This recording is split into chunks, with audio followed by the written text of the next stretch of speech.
بسم اللہ الرحمن الرحیم۔ السلام علیکم ورحمۃ وبرکاتہ۔ حکمت جوہر چینل میں آپ سب کو خوش آمدید۔ امید کرتا ہوں آپ سب خیریت سے ہیں۔ ناظرین، چھاتی کا کینسر خواتین میں سب سے زیادہ عام حملہ آور کینسر ہے۔ یہ خواتین میں کینسر سے ہونے والی اموات کی ایک بڑی وجہ بھی ہے۔ زیادہ تر چھاتی میں کینسر کی وجہ گلٹیاں ہوتی ہیں، کچھ وقت کے ساتھ ساتھ بنتی بھی اور ختم بھی ہو جاتی ہیں، لیکن کچھ گلٹیاں ایسی ہوتی ہیں جو وقت کے ساتھ ساتھ بڑھتی رہتی ہیں۔ ایسی گلٹیوں کو نظر انداز کرنے سے سنگین نتائج سامنے آتے ہیں۔ اس کے علاوہ دودھ پلانے والی ماؤں کو بھی چھاتی کی تکلیف شکایت رہتی ہے۔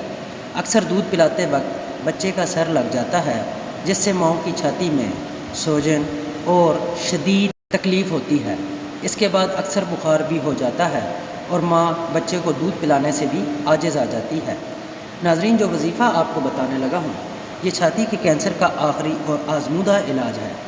اس وظیفے کو میرے دوست، احباب، مائیں، بہنیں، کوئی بھی کسی بھی وقت کر سکتا ہے، سوائے زوال کے وقت اس وظیفے کو نہیں کرنا، اس کے علاوہ جس وقت بھی کر سکتے ہیں۔ اس وظیفے کی اجازت کے لیے میری اس ویڈیو کو مکمل دیکھیں اور اس کے ساتھ میرے چینل کو لائک اور سبسکرائب بھی ضرور کر دیں۔ اس کے ساتھ اگر ہو سکے تو اس ویڈیو کو اپنے دوست، احباب اور دوسرے لوگوں تک ضرور پہنچائیں۔ ہو سکتا ہے آپ کی یہ نیکی ان کی زندگی بدل دے۔ وظیفہ کرنے کا طریقہ: سب سے پہلے باوضو ہو کر 2 رکعت نماز نفل صلاۃ الحاجت کے ادا کریں۔ ناظرین، صلاۃ الحاجت کے نفل ادا کرنے سے پہلے جب آپ نیت کرتے ہیں تو آپ نے دل میں یہ خیال رکھنا ہے کہ آپ یہ نفل کس لیے ادا کر رہے ہیں، کون سے وظیفے کے لیے ادا کر رہے ہیں اور آپ کی حاجت کیا ہے۔ اگر تو آپ کسی اور کے لیے کر رہے ہیں یہ، تو آپ نے اس کا ذہن میں ڈالنا ہے کہ ذہن میں رکھنا ہے کہ اے اللہ پاک، میں یہ فلاں شخص کے لیے یہ کام کر رہا ہوں، تو میرے اس وظیفے کی وساطت سے، اس وظیفے کے وسیلے سے اس کو شفا کاملہ عاجلہ نصیب عطا فرمائے۔ اور اگر آپ اپنے لیے کر رہے ہیں تو آپ اپنا ذہن میں رکھنا ہے کہ یہ جو میں وظیفہ کرنے لگا ہوں یا یہ میں صلاۃ الحاجت، میری حاجت یہ ہے کہ مجھے اس سے صحت یابی، جلد از جلد صحت یابی عطا فرمائی جائے۔ اس کے بعد آپ نے 11 بار درود ابراہیمی پڑھنا ہے۔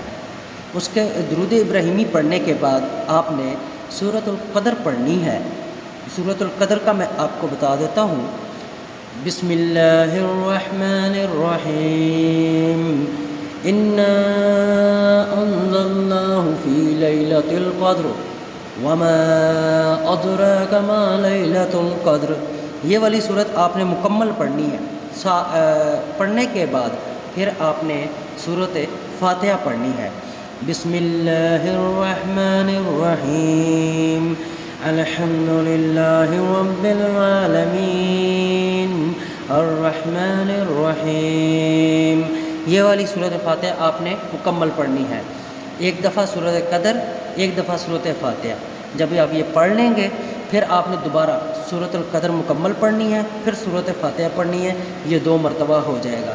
اسی طرح پھر آپ نے سورۃ القدر پڑھنی ہے اور سورۃ فاتحہ پڑھنی ہے، یہ 3 مرتبہ ہو جائے گا۔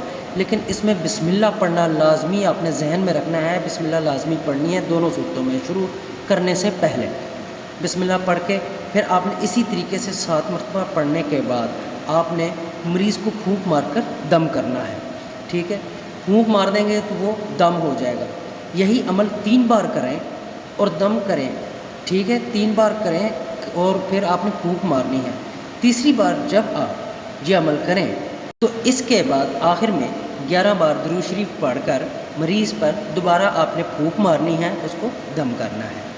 مریض کو اپنے سامنے پیٹھ کے کر کے بٹھانا ہے۔ ٹھیک ہے، یعنی اس کی کمر آپ کے چہرے کی طرف ہونی چاہیے۔ ٹھیک ہے، اور آپ نے اس کو کمر پہ پھونک مارنی ہے۔ ٹھیک ہے، اور بتائے ہوئے طریقے کے مطابق ہی دم کرنا ہے۔ انشاءاللہ 1 دن کے عمل سے ہی شفا ہوگی۔ بصورت دیگر 3 دن متواتر اس طریقے سے دم کریں۔ اگر مریض موجود نہ ہو تو آپ یہ عمل رومال کے اوپر بھی کر سکتے ہیں۔ ایک بار جب آپ نے ایک رومال لے لینا ہے اور چھوٹا رومال لے لینا ہے، ہینڈکرچیف جس کو انگلش میں بولتے ہیں، آپ نے وہ لے لینا ہے۔ آپ نے ایک بار جب آپ یہ دم